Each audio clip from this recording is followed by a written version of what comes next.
The fractal geometry of Alzheimer's disease.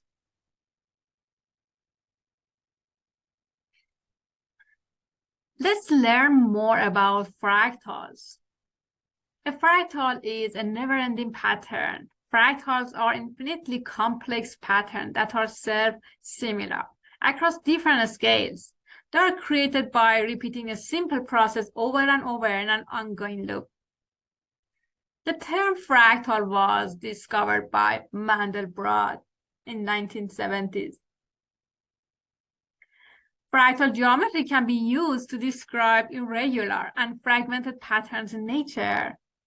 In fact, fractal geometry presents a mathematical model for most of the complex phenomena, such as coastline, mountain, clouds, and fracture patterns.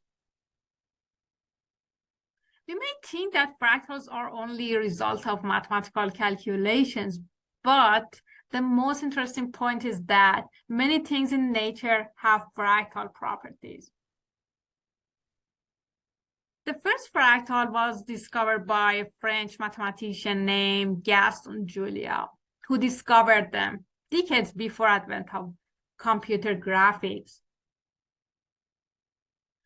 Julia's work actually was discovered by Mandelbrot. The most famous of all fractals is the Mandelbrot cell, and you can see in this picture.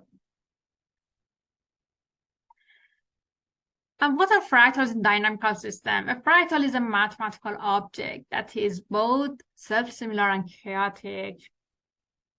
Self-similar in very simple language means that when you magnify that object, you see the object over and over again in its parts.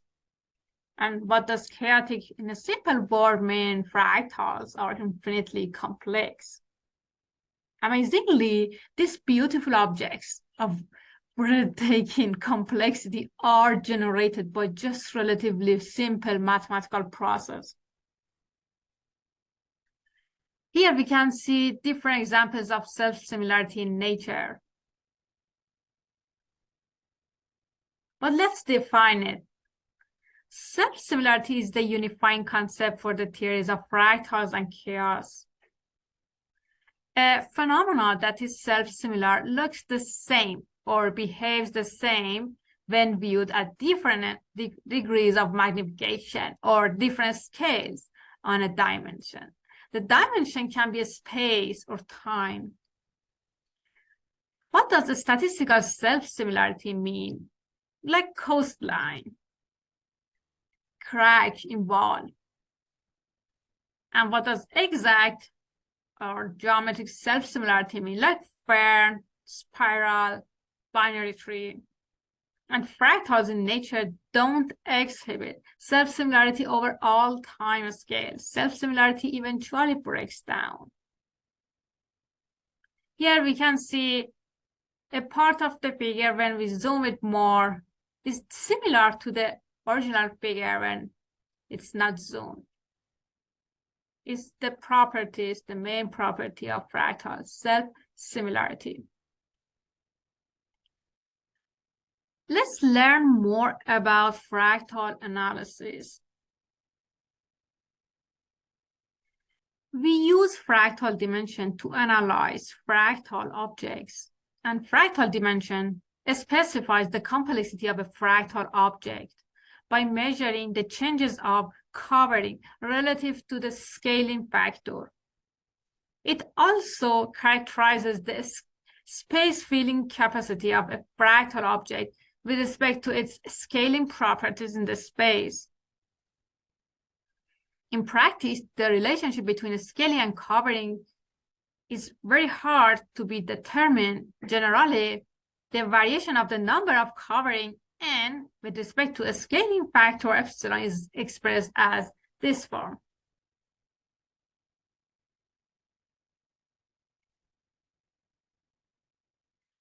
In a simple word, a measure is a mathematical way of identifying a given set with a numerical value, so that if we divide the set into a countable number of smaller parts, the measure of all the smaller sets sum up to the measure of the whole set. Here we have definition of Hausdorff dimension. For any set E, there exists one real number S sub 0 such that we have this property satisfied. And we call this number as Hausdorff dimension for the set E. And we show it with this dimension sub H E. One of the most famous algorithms in fractal analysis is box counting dimension.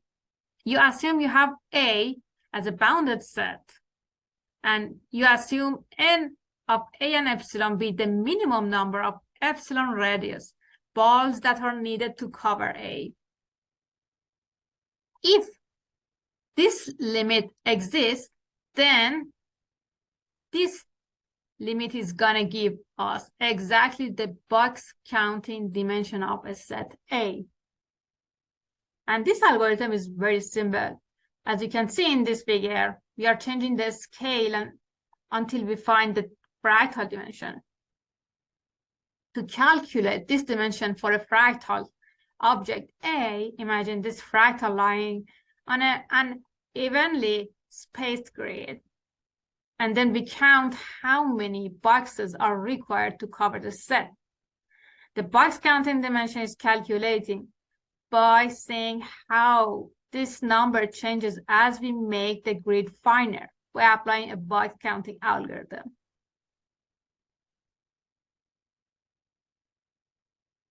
Fractals only tell us about an object in which a certain physical quantity is distributed evenly wherever it's found in the embedded space.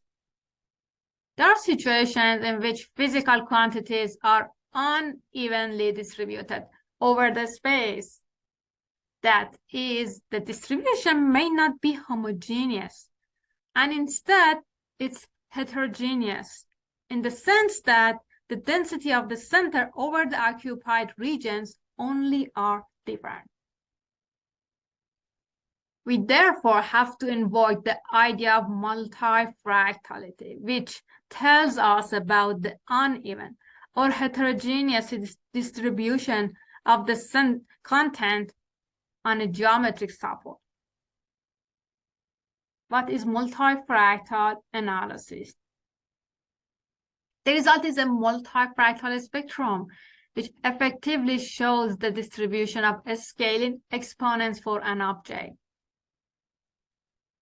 Equivalently, the multifractal spectrum provides a measure of how much the local regularity of an object varies in time. An object that is monofractal exhibits essentially the same regularity everywhere in time and therefore has a multifractal spectrum with a narrow support. Conversely, a multifractal object exhibits variations in regularity over time and has a multifractal spectrum with wider support. Now let's talk about the fractal geometry of brain. That is really interesting.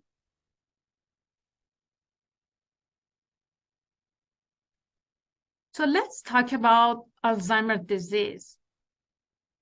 Human brain is the most dynamic and varied system of the body. And during Alzheimer's disease, human brain, the white matter of human brain is gonna get affected. And as you see here in this slide, in the right-hand side, we have an example of healthy brain and an example of Alzheimer's disease brain. So the white matter brain is gonna get shrinked during different stages of Alzheimer's disease. Many such complex systems that exist in nonlinear dynamics, they can be characterized by the fractal nature. And this fractal dimension that we found it is a quantitative parameter that has been extensively used to analyze the complexity of structural and functional patterns of human brain. Alzheimer's disease, which is a progressive neurodegenerative disease, destroys memory and cognitive skills. Aging is the biggest risk factor for Alzheimer's disease. In this slide, so we see the human brain for a normal subject, for a mild cognitive impairment, and for Alzheimer's disease. And you can see what will happen during different stages of Alzheimer's. In several pathologies of the brain, such as Alzheimer's, epilepsy, stroke, the fractal dimension is altered. And this is a good biomarker for detecting this type of brain disease. Fractal dimension, in combination with other features, they can be used as a powerful diagnostic approach at the hands of a clinician.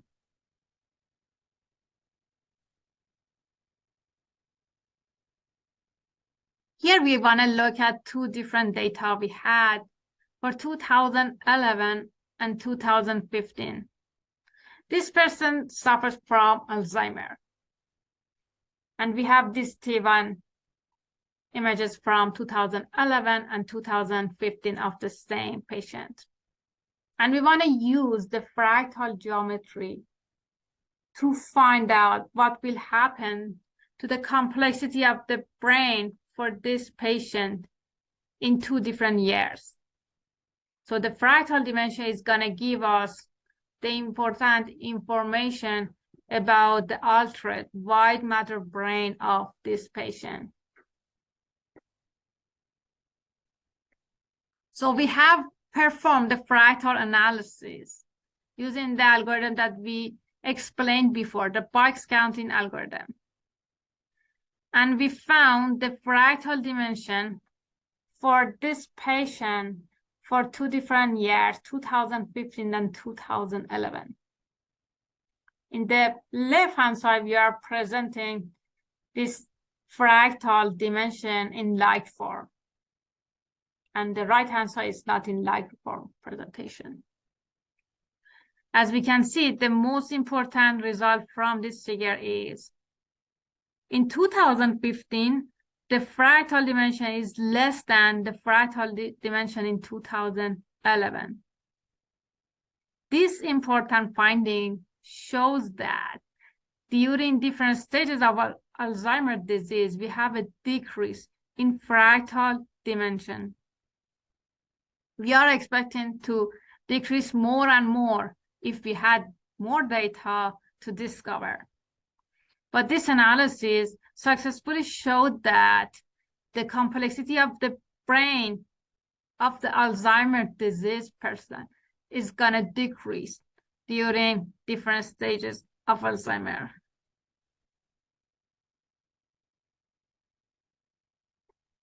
Also, we can use this multi-fractal analysis to find this quadratic model for different stages of Alzheimer's disease. And it can be used as a classifier to show different stages of Alzheimer's.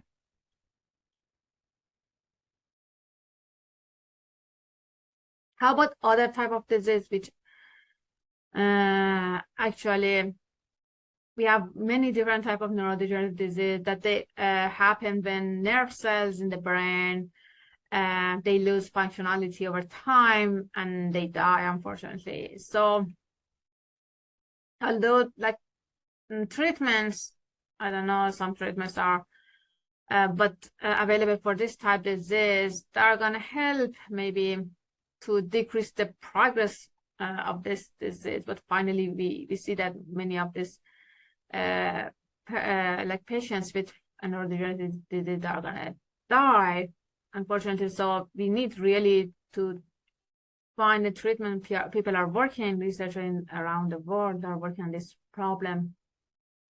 Brain is really complicated, so we need really help of anyone to find a treatment for them. So I had some data. I put them on the top side of this slide and the right-hand side. I have 3 different disease, and I have a controlled one here, and the bottom one, the controlled 1, 2, 3. Of course, I had more. Just put some of them here.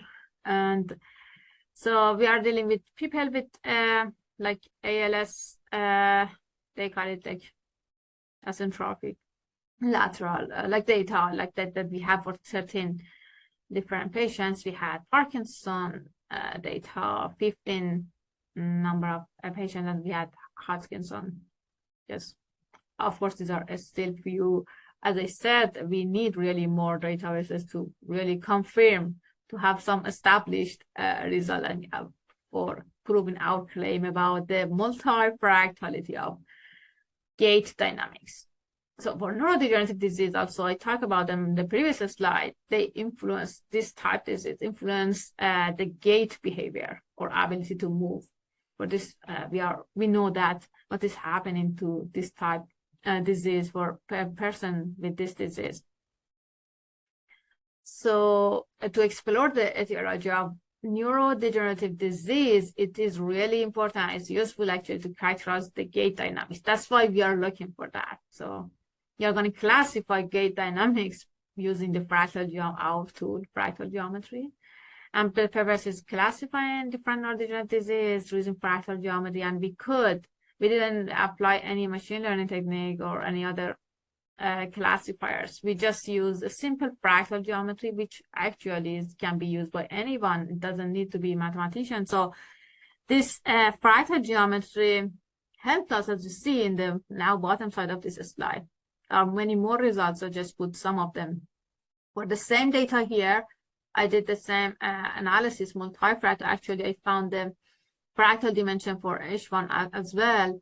And this spectrum of exponent that we found, using the fractal, these are for, because we had data for left foot and for right foot. So we put the different color for them, like the left foot with red color, the right foot with like blue color in each of these panels here, you can see.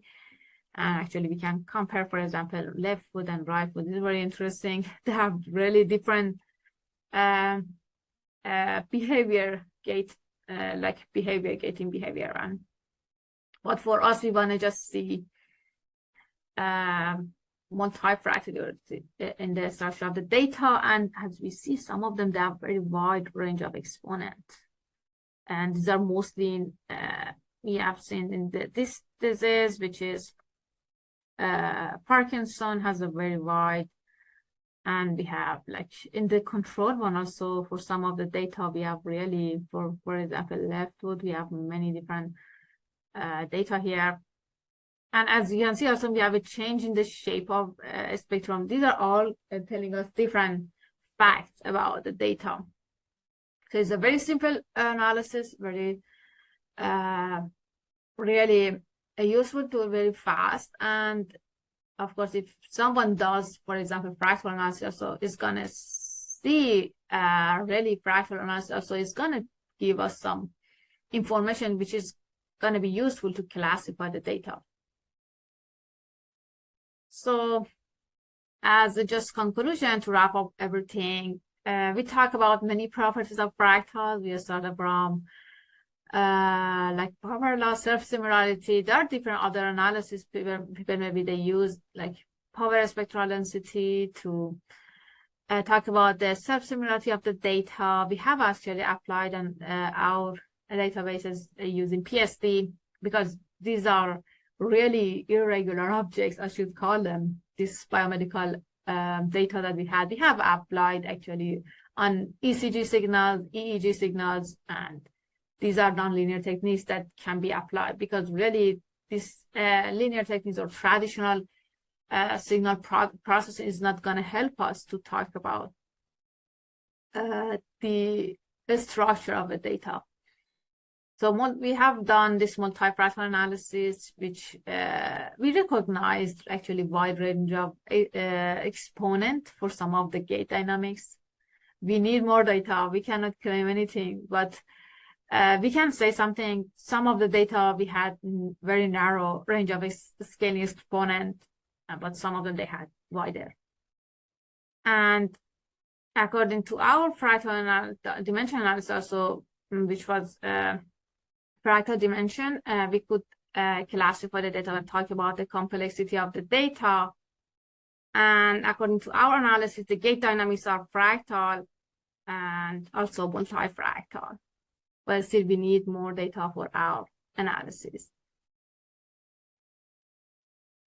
So at the end, I want to introduce the fractal geometry of nature. I'm sure many of you are familiar with that. And this book has been written by Mandelbrot, and this is an amazing, I would say, reference for anyone who is interested to learn more about fractals.